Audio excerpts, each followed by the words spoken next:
നമസ്കാരം. ഞാൻ നന്ദനപിള്ള. എൻ്റെ 40ാമത് വീഡിയോയിലേക്ക് എല്ലാവർക്കും സ്വാഗതം. ഇന്ന് സംസാരിക്കുന്നത് വിജിലൻസിൽ കേസുകൾ വിൽക്കാനുണ്ടെന്നുള്ള 38-39 വീഡിയോകൾ പോലുള്ള മറ്റ് 2 കേസുകൾ വിറ്റ കാര്യമാണ്.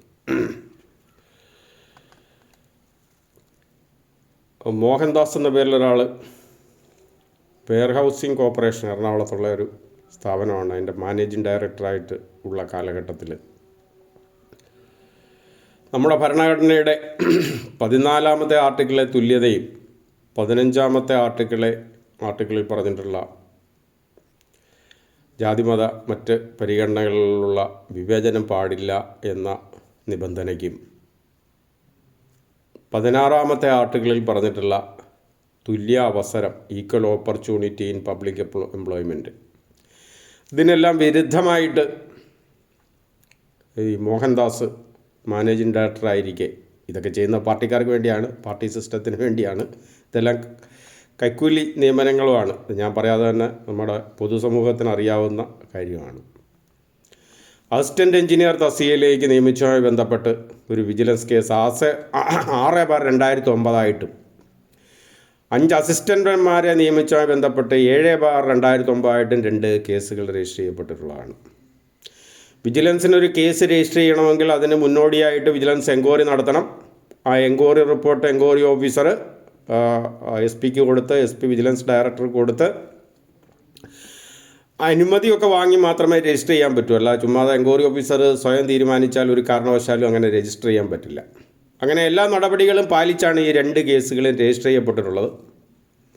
ഈ 2 കേസുകളും പിന്നീട് ഏതാണ്ട് വിജിലൻസ് ഡയറക്ടറേറ്റിലെ നടപടിക്രമത്തിലൂടെ സർക്കാരിൻ്റെ താല്പര്യത്തിനനുസരിച്ച് അട്ടിമറിച്ചതാണ് ഈ വീഡിയോയിലൂടെ പറയുന്നത്. അസിസ്റ്റൻ്റ് എഞ്ചിനീയറായിട്ട് ഉള്ള നിയമനം സംബന്ധിച്ചുള്ള കേസാണ് 6/2009. അതിൻ്റെ അന്വേഷണം പൂർത്തിയാക്കി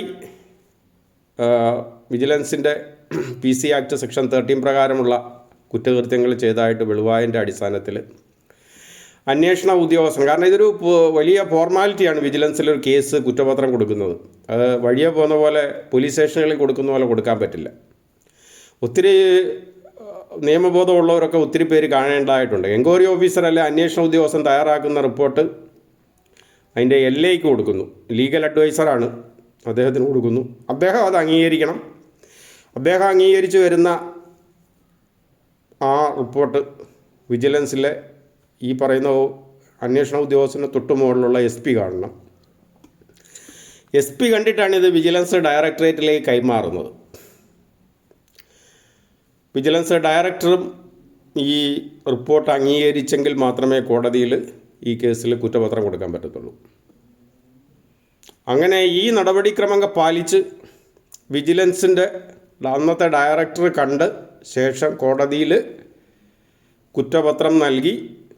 കോടതി കുറ്റപത്രം സ്വീകരിച്ച നമ്പറാണ് BC 6/2009, 7/2011 തൃശ്ശൂർ കോടതിയും, 28/2011 തൃശ്ശൂർ വിജിലൻസ് കോടതിയും ഈ 2 കേസുകളുടെയും കുറ്റപത്രം സ്വീകരിച്ചിട്ടുള്ളതാണ്.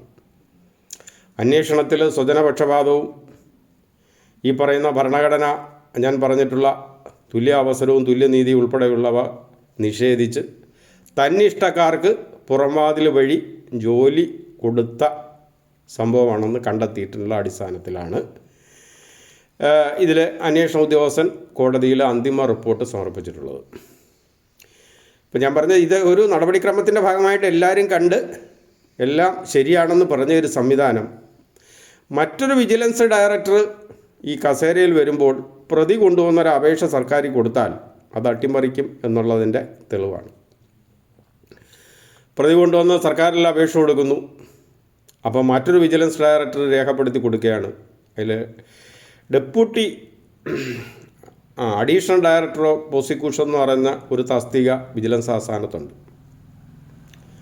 അപ്പോൾ ഈ അഡീഷണൽ ഡയറക്ടർ ഓഫ് പ്രോസിക്യൂഷന് ആണ് ഈ രീതിയിൽ അട്ടിമറികൾക്ക് വിജിലൻസിലേറെ കാലങ്ങളായിട്ട് കൂട്ടുനിൽക്കുന്നത്. അത് രാഷ്ട്രീയ നിയമനമാണ്, പുറംവാതിൽ വഴിയുള്ള നിയമനമാണ് ഈ തസ്തികയിലേക്കും. അപ്പോൾ തന്നിഷ്ടക്കാർക്ക് അല്ലെങ്കിൽ രാഷ്ട്രീയ താല്പര്യം സംരക്ഷിച്ച് റിപ്പോർട്ട് കൊടുക്കുന്നു. ഈ കേസുകളിൽ 2 കേസുകളിലും, അതായത് കോടതിയുടെ പരിഗണനയിലുള്ള കേസുകളാണ്. ഈ 2 കേസുകളിലും ഈ വിജിലൻസ് ഡയറക്ടർ അട്ടിമറിക്ക് അനുകൂലമായിട്ട് റിപ്പോർട്ട് കൊടുക്കുന്നു. നമ്മൾ അസാമാന്യമായ തൊലിക്കട്ടി, ഇയാളുടെ രാഷ്ട്രീയക്കാരനാണ്, രാഷ്ട്രീയ നിയമനം വഴി വന്നത്. വിജിലൻസ് ഡയറക്ടർമാരെയാണ് നമ്മൾ അംഗീകരിക്കേണ്ടത്. എന്തെന്നാൽ ഒരു മുൻ ഡയറക്ടർ എല്ലാ നടപടിക്രമങ്ങളും പാലിച്ച് കോടതിയിൽ കുറ്റപത്രം കൊടുത്ത ഒരു കേസിൽ പിന്നീട് വന്നൊരു ഡയറക്ടർ പറയുകയാണ്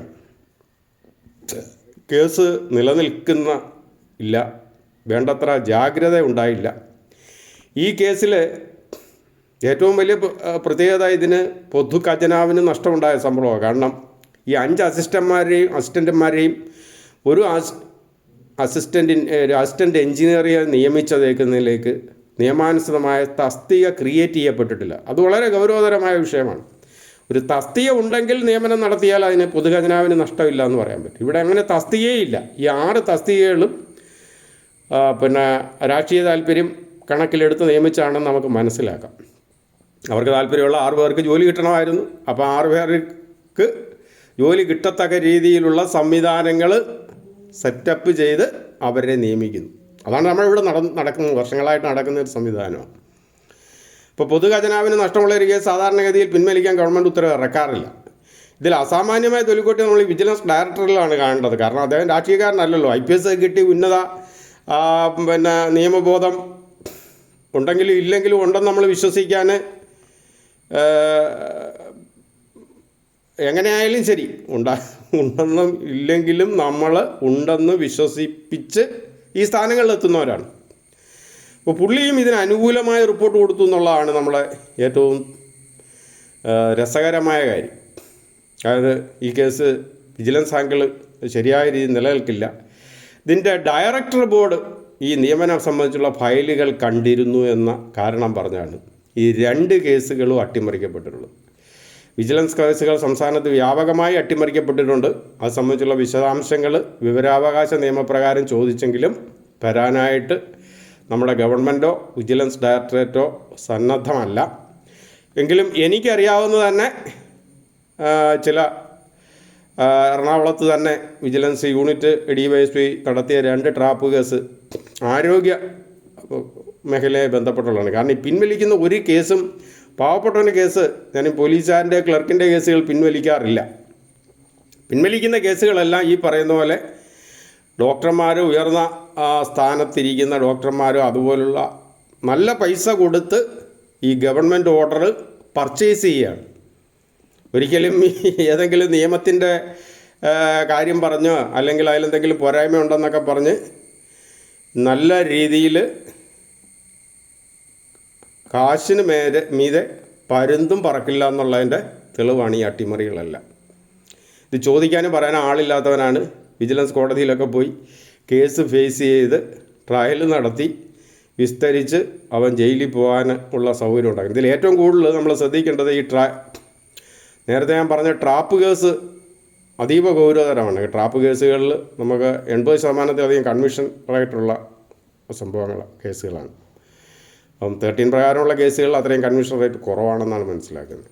എങ്കിൽ പോലും ഈ ആളുകളുടെ വലിപ്പം അനുസരിച്ചാണ് അട്ടിമറി നടത്തുന്നത്. ഏതെങ്കിലും പോലീസുകാരൻ്റെ കേസ് ഇതുപോലെ ഏതെങ്കിലും പോരായ്മ പറഞ്ഞ് പിൻവലിച്ചായിട്ട് അറിയില്ല. ഞാൻ പോലീസിലായതുകൊണ്ട് പോലീസുകാരന് പറഞ്ഞതേ ഉള്ളൂ. കാരണം ക്ലർക്കന്മാരുടെ കേസോ അതുപോലെ താഴ്ന്നയുള്ള ആരുടെങ്കിലും, കാരണം ഈ ഉത്തരവുകൾ കാശ് കൊടുത്ത് വാങ്ങുന്നതാണ്.